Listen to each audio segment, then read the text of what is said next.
এখানে কিছু ছোট চারা করা হয়েছে এখানে, এই গন্ধরাজ, তারপর বেল, জবা ইত্যাদি। এই যে, আর এখানে একটা পেয়ারা গাছ মতো হয়েছে। আর এদিক ওদিক যে পেয়ারা গাছটা হয়ে রয়েছে, যে দামি গাছ এমনি এমনি হয় সব বিভিন্ন দিকে, সেগুলো একটু যত্ন করে রাখার চেষ্টা করি। আর এখানে আছে জোয়ান গাছ, এর গন্ধ শুকলেই যেন জোয়ান খাওয়া হয়ে যায়।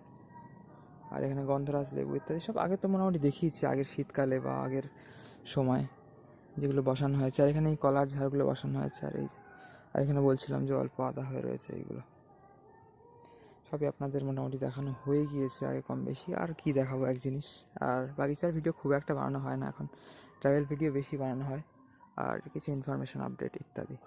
সবাইকে বন্ধুরা হরে কৃষ্ণ, রাধে রাধে। আর একটা ওইখানে একটা কচি চাল কুমড়ো হচ্ছে, ওই যে ঝুলছে সোজাসুজি মাঝখানের দিকে, দেখতে পাচ্ছেন হয়তো স্ক্রিনের। ঠিক আছে।